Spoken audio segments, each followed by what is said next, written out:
CM news आपल्या बातम्या आपलं चॅनेल। रोखोक निर्भीड व ताजा बातम्या पहा सीएम न्यूज चॅनेलवर।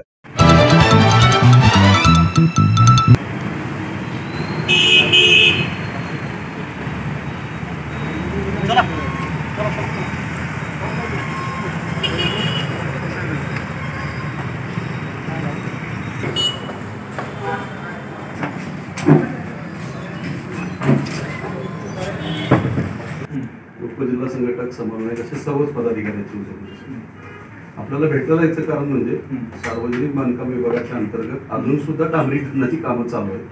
कशी काय चालू 15 मे नंतर आपण जनरली बंद करतो। भर पावसात कामं केल्यामुळे अत्यंत निकृष्ट काम होत आहे। कालच आमच्या जावलीमध्ये त्या संदर्भात एक रास्ता रोको पण झालं, आंदोलन पण झालं।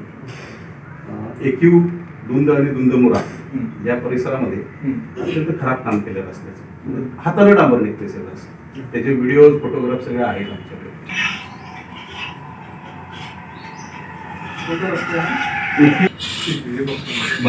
सगळे इकडे असे बाजूला फोटो आला पाहिजे। चव्हाण साहेब फोटो घ्या। पूर्ण अहवाल मागवतो त्यांनी मागे सुद्धा एका मोठ्या कामात असंच अडकलेलं विषय पूर्ण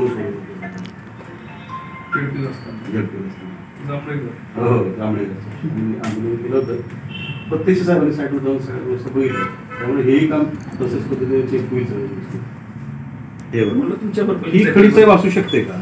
खडी आहे का मग मांजऱ्याबरोबर म्हणतो म्हणजे आमच्या भाषेत सर्व आणि साईड पट्टीची ही माती 40% मांजरीबरोबर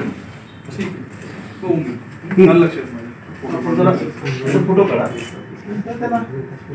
चेकिंगला काय तसा विषय असं नाही, ते आमचं तुमची हे नाही घेणार प्रत्येक आणि दोषी असतील त्याच्याकडून पूर्ण काम साहेब परत झालं पाहिजे। बाकी काय ठीक आहे, बाकी काही जय महाराष्ट्र।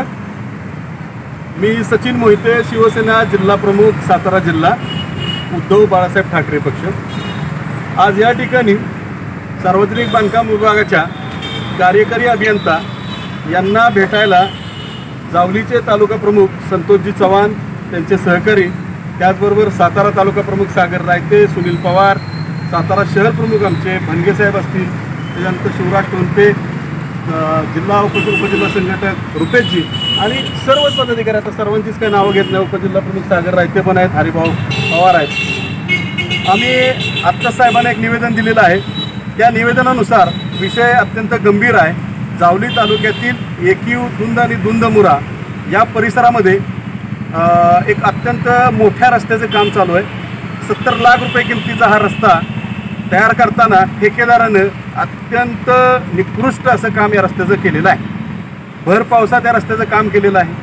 त्याचबरोबर खडी जी वापरलेली आहे निकृष्ट दर्जाची वापरलेली आहे, क्रश अत्यंत निकृष्ट दर्जाची वापरलेली आहे। डांबर जे आहे ते डांबर हातानं निघते अशा पद्धतीचं डांबर वापरलेलं आहे। तर या सर्व प्रकरणाची चौकशी व्हावी आणि सदर ठेकेदार आणि त्याचबरोबर संबंधित जे अधिकारी या ठिकाणी काम करत होते हे त्यांचंही काम आहे की त्यांनी त्या ठिकाणी उपस्थित राहिलं पाहिजे, त्यांनी ते तपासलं पाहिजे। मग असं न केल्यामुळे हा निकृष्ट रस्त्याचा दर्जाचा रस्ता झालेला आहे। त्याच्यामुळे आमचं असं मत आहे की या प्रकरणामध्ये ठेकेदार आणि हे जे सरकारी अधिकारी आहेत यांची मिलीभगत आहे आणि याच्यातून भ्रष्टाचार झालेला असावा आणि त्यामुळे हे काम निकृष्ट झालेलं असून शासकीय नियमाप्रमाणे न होता ऐन पावसाळ्यात त्याचं डांबरीकरण केलेलं आहे। तर याच्यावरती जर 15 दिवसाच्या आत अधीक्षक अभियंता, कार्यकारी अभियंता यांनी चौकशी समिती न नेमून कारवाई जर केली नाही तर शिवसेनेच्या वतीने जावली तालुक्याच्या सार्वजनिक बांधकाम विभागाचं जे उपविभाग आहे, कार्यालय आहे, त्याला टाळं ठोकून तीव्र आंदोलन शिवसेनेच्या वतीनं करण्यात येईल आणि याला संपूर्णपणे सार्वजनिक बांधकाम विभाग हे जबाबदार असेल। जय हिंद, जय महाराष्ट्र।